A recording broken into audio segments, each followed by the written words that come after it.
NDA math solution set ए 2022 अभी जो अप्रैल को पेपर हुआ है उसे हम डिस्कस करने जा रहे हैं। सेट ए का क्वेश्चन नंबर 1 है। सेट ए में क्वेश्चन नंबर 1 है, एक डेल्टा 1 गिवन है हमें। अगर हम इस डेल्टा 1 को एक्सपेंड कर लें तो हमें कुछ ऐसा मिलता है minus P square minus Q square minus R square plus P Q plus Q R plus R P, ऐसा हमें प्राप्त हो जाता है। अब हमें एक डेल्टा 2 भी गिवन है, जिसकी वैल्यू अगर आप डेल्टा 2 को एक्सपेंड करोगे तो exactly the same value you will get. Delta 1 plus delta 2 पूछा है, दोनों को अगर हम ऐड करते हैं तो what we are getting minus के 2 पी स्क्वेयर माइनस के 2 क्यू स्क्वेयर माइनस के 2 आर स्क्वेयर प्लस के 2 P Q plus 2 Q R plus 2 P are, ये आपको प्राप्त हो रहा है। अब यहाँ से अगर माइनस कॉमन लेते हैं तो देखिए इसको रीअरेंज करके कैसे लिखते हैं, P square plus Q square minus के 2 पी क्यू प्लस में P square plus R square minus के 2 पी आर माइनस के 2 पी आर प्लस के पी स्क्वेयर प्लस के R square plus Q square minus के 2 क्यू आर। और अगर आप अब इसको रीअरेंज करते हो तो देखिए ये तीनों आइडेंटिटी बन रही हैं हमारी बेसिक। तीनों को कैसे लिखा जा सकता है, एक बड़ी ब्रैकेट के अंदर ऐसे P plus Q plus P plus minus Q P minus Q P minus R plus Q minus R the whole square. So this term will always be negative. So option negative. Answer is negative. Question number 2. अब question number 2 में कहता है कि एक determinant हमें given है,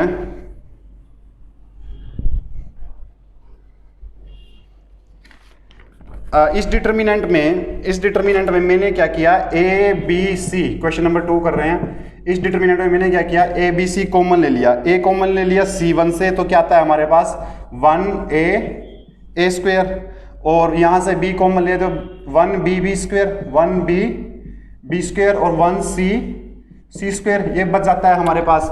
इसकी value हमें 6 गिवन है, इसकी वैल्यू हमें कितनी गिवन है 6। और अब यहाँ जो भी बचेगा ना, आप ऑप्शन में भी देख सकते हो कि यहाँ नेगेटिव नहीं आएगा, कोई वैल्यू डिवीजन में नहीं आएगी, जैसे इसका ओवरऑल मतलब 1/2 आ गया, ऐसा कुछ नहीं आएगा, तो ऑप्शन 6 का मल्टीपल ही होगा। तो ऑप्शन तो आंसर हो गया 12, ऑब्वियसली आंसर हो गया 12। लेकिन अगर फिर भी आपको बची हुई इसको एक्सपेंड करना है तो आपको ओवरऑल इसमें मिलेगा a minus B, B minus C और c माइनस a, यही प्राप्त होगा। इसका वैल्यू गिवन है 2, तो 12 आपका आंसर आ गया। क्वेश्चन नंबर 3 के अंदर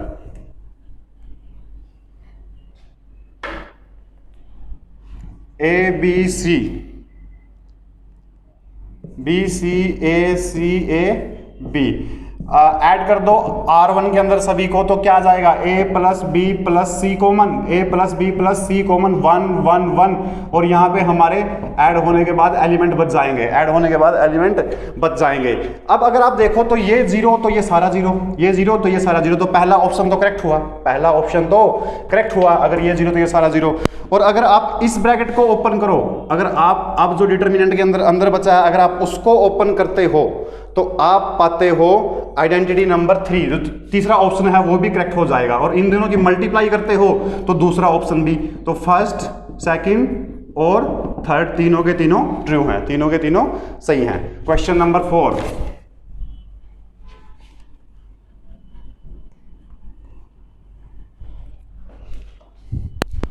देखिए हमें C एक मैट्रिक्स गिवन है, C M माइनस n, और A है हमारे पास m n, और B है हमारे पास minus n minus m। C A क्या होगा, आप बता सकते हो C A क्या होगा, इसी तरह C B क्या होगा, सी ए और सी बी क्या होगा। सी ए इसकी मल्टीप्लाई इसके साथ करनी है, ऑफ कोर्स 2 क्रॉस 2 ऑर्डर की एक मैट्रिक्स बन जाएगी, एम एम एम स्क्वायर हो गया, और वहाँ पे एम एन, यहाँ पे अगर इसको इससे मल्टीप्लाई करें तो माइनस एम एन, और ये आ गया एम एन, सिंपल, ये आ गया माइनस एन स्क्वेयर, इसकी मल्टीप्लाई इससे करेंगे तो ठीक है। सी बी आया तो सी बी को कैसे निकालोगे आप, सी बी को, सी ये बी वो, माइनस एम एन, और यहाँ पे माइनस एम स्क्वेयर, यहाँ पे एन स्क्वेयर, और यहाँ पे एम एन, इसको और इसको ऐड करोगे, सी ए प्लस सी बी को ऐड करोगे, सी ए प्लस सी बी को अगर ऐड करते हो आप तो you are getting C into A plus B, ये भी ट्रू है। तो ऑप्शन में ट्रू हो जाएगा बोथ 2 and 3। Question number 5।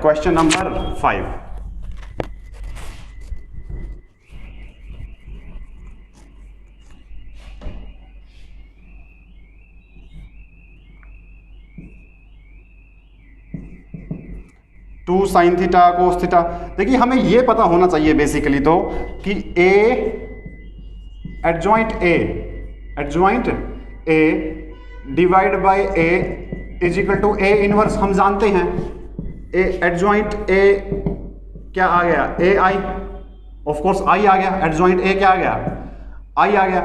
अब इन दोनों को मल्टीप्लाई से आई अगर आ गया तो हमें यहाँ ए और निकालना है, मतलब यहाँ ए से और मल्टीप्लाई करना है, तो ए का डिटर्मिनेंट निकाल दो, ए हमारे पास गिवन है।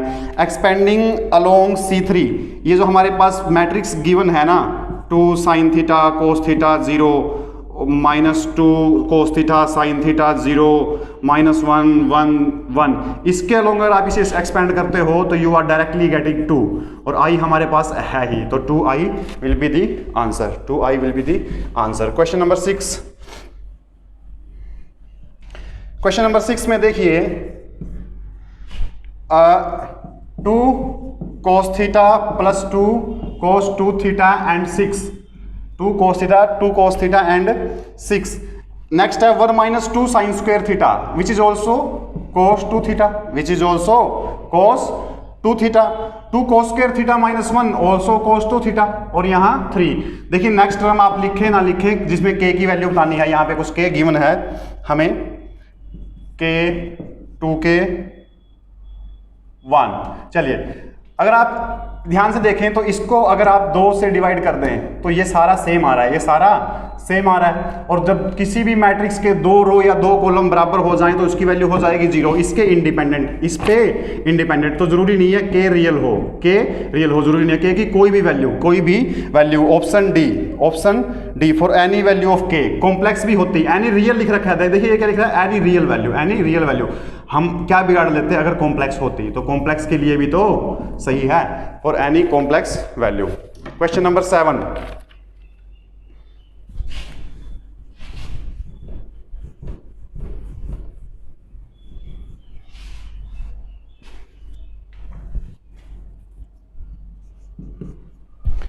इसमें कह रहा है कि A एक नॉन सिंगुलर मैट्रिक्स है, हमारे पास A एक नॉन सिंगुलर मैट्रिक्स है, B is equal to adjoint of A, B is equal to adjoint of A।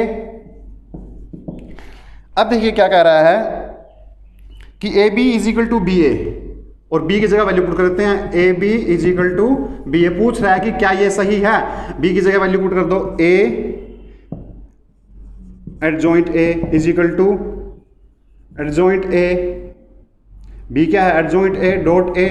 क्या ये बराबर होता है, बिल्कुल बराबर होता है, और होता है I के, n is the order of A, तो ये बराबर होता है। तो पहली कंडीशन हुई ट्रू, और दूसरी कंडीशन बता रहा है ABJ स्केलर मैट्रिक्स in से मल्टीप्लाइड है, in से, AB के बराबर तो है ना ये in से मल्टीप्लाइड है, तो ये स्केलर मैट्रिक्स भी होगा। तीसरा जरूरी नहीं है, तो both 1 and 2 are correct, question number 8। If AB is null matrix, A और B नल मैट्रिक्स है, A और B क्या है, कोई नल मैट्रिक्स है, तो जरूरी नहीं है A कुछ भी हो सकता है, इंडिपेंडेंट है बी, कुछ भी हो सकता है, इंडिपेंडेंट है, पहला ऑप्शन गलत हुआ। A B is identity matrix then B A is equal to B, ये भी सही नहीं है। अगर A B is equal to identity matrix है तो B A is equal to A B, ये भी सही नहीं है। कोई भी छोटी दो मैट्रिक्स लेके देखो, ऑर्डर ही अलग की लेके देख लो, तब आई कैसे आएगा? ए बी बी के बराबर कैसे होगा? तो it is not possible. Next, दोनों गलत, दोनों ही कंक्लूजन गलत। Next question, question number 9। Question number 9 में कहता है A is a 3 ordered identity matrix है। ए I3 है, ए I3 है, बी कोई मैट्रिक्स है जो इसका ट्रांसपोज है, ए का ट्रांसपोज है, ए का ट्रांसपोज है, वो भी तो I3 होगा, वो भी तो I3 होगा। अब ए और बी को जोड़ दो तो 2 इंटू I3। अब पूछ रहा है कि इसका डिटर्मिनेंट क्या होगा, क्या इसका डिटर्मिनेंट क्या होगा? 2 इंटू I3 का डिटर्मिनेंट क्या होगा? तो 2 को अंदर मल्टीप्लाई करते 2 0 0 0 2 0 0 0 2, that is coming out to be 8। इनकी मल्टीप्लाई होता है ना, यही आइगन वैल्यू होंगी, इन्हीं को मल्टीप्लाई कर देंगे तो इसका डिटर्मिनेंट भी आ जाएगा। Question number 10।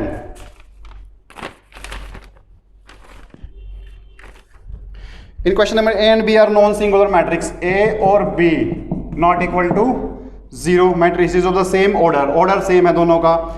A B is equal to A B is equal to B और B A is equal to B. यहां से हम इंप्लाई कर सकते हैं कि A is equal to B is equal to I, A is equal to B is equal to I. और I के लिए ए स्क्वायर बराबर ए और दूसरी कंडीशन गिवन है ए बी स्क्वायर बराबर ए स्क्वायर बी, दोनों ही करेक्ट हैं। आई के लिए दोनों ही करेक्ट हैं, किसी भी आई के लिए ऑफ ऑर्डर एन दोनों ही करेक्ट हैं। Question number 11। क्वेश्चन नंबर 11 में कहता है कि देखिए इसको ऐसे लिखा जा सकता है 1 + 2 by X 1 - 2 by X to the power कितनी गिवन है? 9। तो टोटल की 9 कर ली। मैंने क्या किया है, ए की x बी की x को ए बी की x लिख दिया, ये तो किया है मैंने। अब क्या था, अब इसमें फॉर्मूला लगेगा 1 - के 4 बाय x² रेज टू 9। अब इसमें कितनी टर्म होंगी? पहली टर्म होगी इसकी 9c0 अप टू 9c9, तो 9 तो ये हो गई एक 0 वाली, 10 टर्म होंगी। कितनी टर्म होंगी? 10 term. 10 is the answer. Question number 12। Question number 12, consider the following statement. Question number 12 है x + y होल द 10। कितनी टर्म होगी पहले ये बताइए? 10c0 और लास्ट होगी 10c10, 10 वो और एक ये 11, 10 ये एक वो 11। मिडिल टर्म कौन सी होगी? छठी टर्म होगी। मिडिल टर्म कौन सी होगी? छठी टर्म होगी और वही हाईएस्ट होगी 10c5। पहले में पूछ रहा है कि हाईएस्ट होगी, ऑफ कोर्स ये हाईएस्ट होगी। दूसरे में पूछ रहा है कि थर्ड टर्म कौन सी होगी? पहली, दूसरी, तीसरी, 10c2 और सेकंड उसमें कह रहा है कि coefficient of the ninth term का कोफिशिएंट क्या होगा? 10c8। और जब इन दोनों का सम ऊपर वाले के बराबर आए तो ये कॉम्बिनेशन बराबर होते ही हैं, तो ये दोनों बराबर हैं। ऑफ कोर्स देखिए यही रूल नेक्स्ट में भी लगने वाला है, यही rule in the very next question we are going to apply the same rule. क्या कह रहा है क्वेश्चन नंबर 13 में? क्वेश्चन नंबर 13 में कह रहा है 3nc2n is equal to 3nc2n - 7। इन दोनों को अगर जोड़ दो तो 3n आना चाहिए, तो इन दोनों को जोड़ दिया बराबर 3n, जहां से n इज इक्वल टू 7। अब निकालना क्या है हमें? cn 7 - 5, तो 7c2 we are going to calculate, that will be the answer. Very simple. कुछ क्वेश्चंस गिफ्ट हो जाते हैं एग्जाम में। नेक्स्ट वेरी क्वेश्चन भी सेम है, यही इसी प्रकार की बात है। क्वेश्चन नंबर 14 में क्या कह रहा है? क्वेश्चन नंबर 14 कि अगर आप 51c21 NCR is equal to NCN - R, of course fundamental relations of combination. अभी किसके बराबर हो सकता है? 15c 51 - 21, that is coming out to be 30। अब सबसे लास्ट टर्म देखो, क्वेश्चन नंबर अब 14 में सबसे लास्ट टर्म देखो वो ये है और ये है, ये माइनस में गिवन है, ये किस में गिवन है, माइनस में गिवन है, तो ये कैंसल आउट। इसी तरीके से पूरी की पूरी सारी टर्म आपस में कैंसल आउट, तो आंसर हुआ 0। अब 0 में ऑप्शन 3 देखो, 0 में ऑप्शन 3 देखो, 3 में क्या है 51C, 51 is equal to 51C 51 minus 51, तो ये 0 आ गया, ये 0 आ गया, ये दोनों भी बराबर हैं, तो this will be the answer, this will be the answer. Question number 15,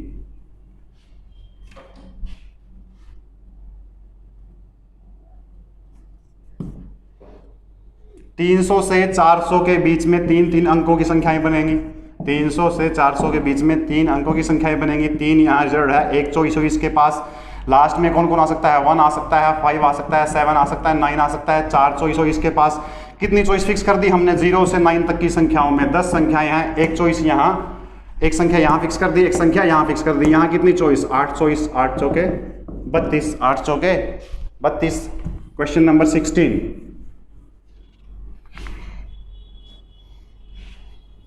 tiger, TIGER।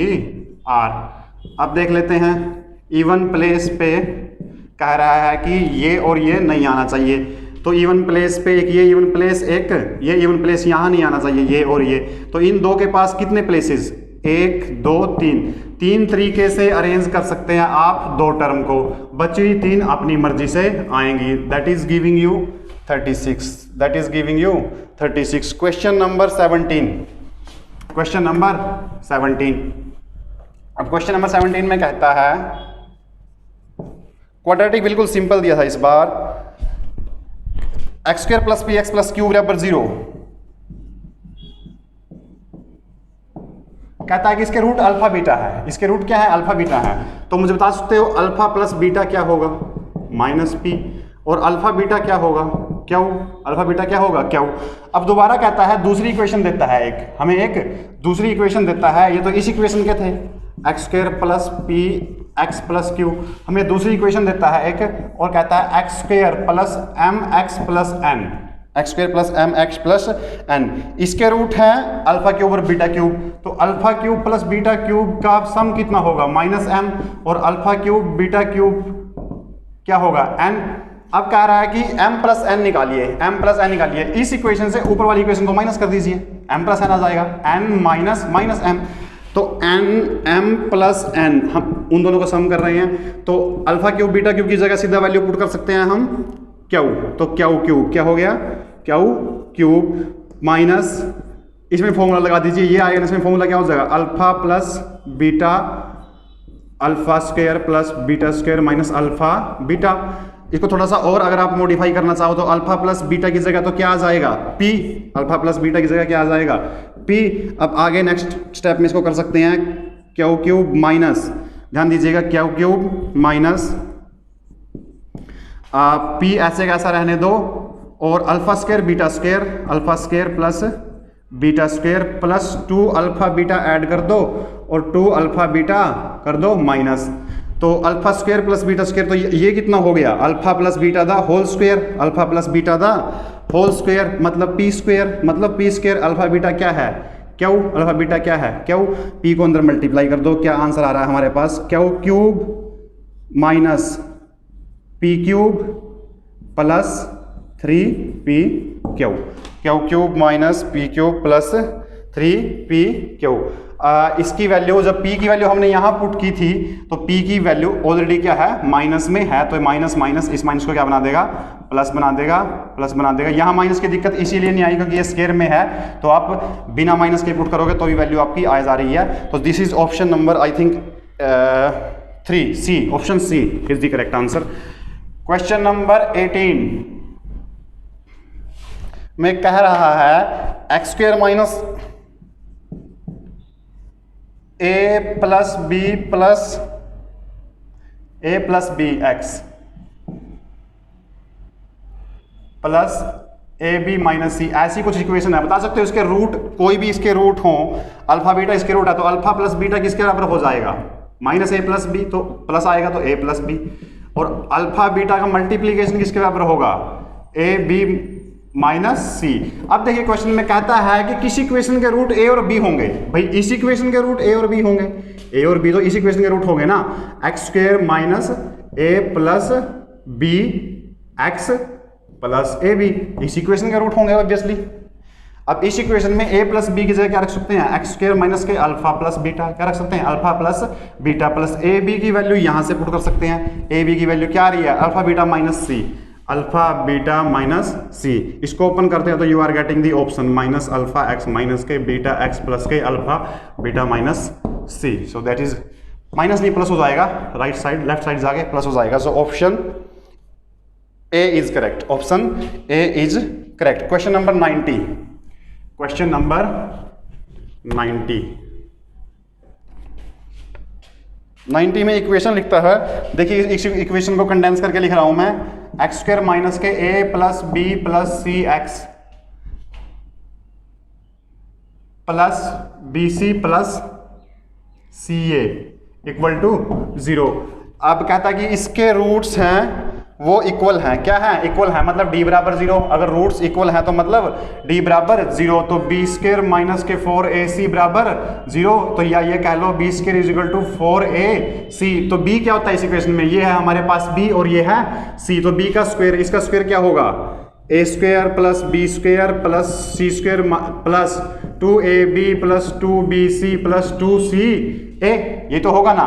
और ये 4ac है इक्वल टू, तो माइनस के 4 और ac ये तो 1 है ना, ये तो 1 है, और c से सीधा मल्टीप्लाई कर देंगे क्या हो जाएगा, 4bc माइनस के 4ca। इस फॉर्मूले को अगर आप रीअरेंज करके लिखते हो, इस फॉर्मूले को अगर रीअरेंज करके लिखते हो, you are getting a plus B minus C the whole square is greater than 0, is greater than, you can not equal to 0, the condition has been given. उस साइड 0 रह जाएगा ना, जब ये साइड आएगा तो उस साइड कौन बच जाएगा, 0 रह जाएगा। अब a plus B minus C equal to 0, so this is getting from option a plus B, C, option C. Question number 90, option C is the answer. Question number 20 में कहता है alpha is greater than beta, और किसके root है, x square minus के 8x plus में Q, X square minus 8x plus में Q, और एक कंडीशन देता है कि अल्फा स्क्वायर माइनस के beta square is equal to 16। मुझे यहां से बता सकते हो कि रूट का सम कितना होगा, यहां से अल्फा प्लस बीटा क्या होगा, अल्फा प्लस बीटा, इसके अंदर alpha plus beta alpha minus beta is equal to 16। Alpha plus beta की वैल्यू टेक दी तो इसकी वैल्यू हमारे पास 8 है ना, अगर 8 पुट करते हो तो ये 2 आ गया, अगर ये 2 आ गया तो इस इक्वेशन को और इस इक्वेशन को सोल्व करते हो तो alpha is equal to 5 beta is equal to 3, beta is equal to 3, दोनों का मल्टीप्लीकेशन क्या होता है, दोनों का मल्टीप्लीकेशन पूछा है तो दोनों का मल्टीप्लीकेशन हमारा आंसर आ जाएगा, दोनों का मल्टीप्लीकेशन हमारा आंसर आ जाएगा। क्वेश्चन नंबर 21,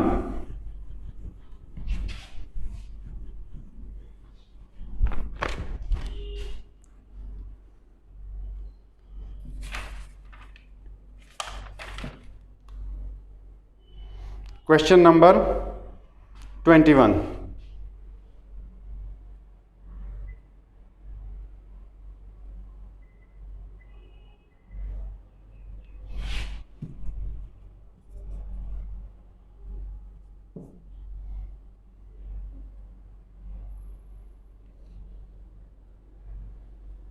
देखिए इसमें कहता है कि 30 फैक्टोरियल प्लस में 35 factorial is divisible by 5 raise to power n। 30 common लीजिए तो ये क्या बचेगा, 35 इंटू 34 इंटू 33 इंटू 32 इंटू 31, और 30 कॉमन।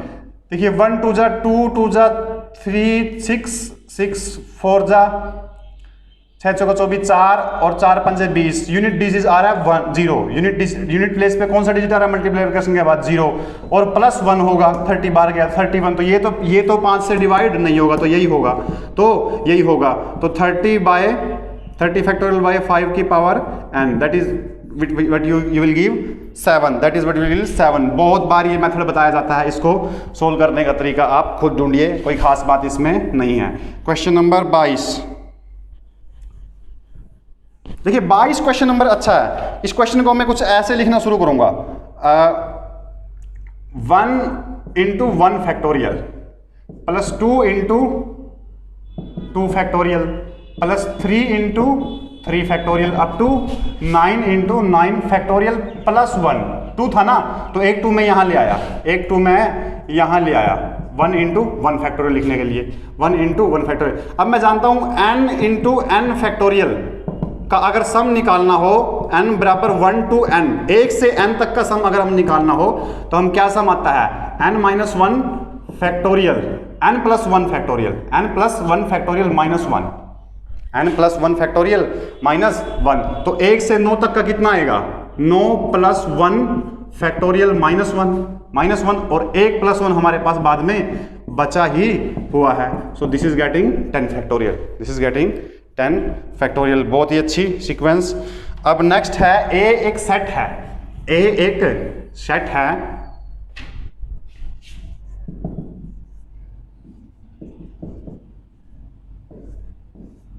अरे ए कौन सा सेट है, ये वाला, ये वाला बाहर वाला सेट है ए, उसके अंदर ये अकेला एक माना जाएगा, ये अकेला एक माना जाएगा। पावर सेट का फॉर्मूला क्या होता है, पावर सेट का फॉर्मूला क्या होता है, 2 रेज़ टू पावर n। यहाँ कितने एलिमेंट है ए के अंदर, एक, तो 2 रेज़ टू पावर 1, तो पावर सेट ऑफ ए में कितने एलिमेंट आ जाएंगे, 2। कितने एलिमेंट आ जाएंगे, 2। Option D, no, 8 is incorrect, option B is correct, option B is correct. 23 हो गया, 24। क्वेश्चन नंबर 24 में कहता है कि if A B C are in GP, A B C अगर जीपी में है तो B by A is equal to C by B, that mean B square is equal to A C. अगर ये भी पुट कर दोगे तीनों इक्वेशंस में तो तीनों सच आ रही हैं, तीनों सच आ रही हैं, तो तीनों पे अगर इसको अप्लाई करके देखते हो तो तीनों correct. Question number 25, question number 25 में A plus B by 2 B plus C by 2। अगर अब एपी में चेक करनी है तो पहले 1 2 3 पुट कर लो, जीपी में चेक करनी है 1 2 4 पुट कर लो। देखो कौन से हो रहा है, देखो कौन से हो रहा है, ये एचपी में है, किस में है, एचपी में है, तो एपी में चेक करेंगे तो इसके अपोजिट को माइनस करेंगे। पुट करो ना, यहाँ कितना हो गया, पुट करके a प्लस बी बाय 2, तो 2 बाय 1 प्लस 2 बाय 3 और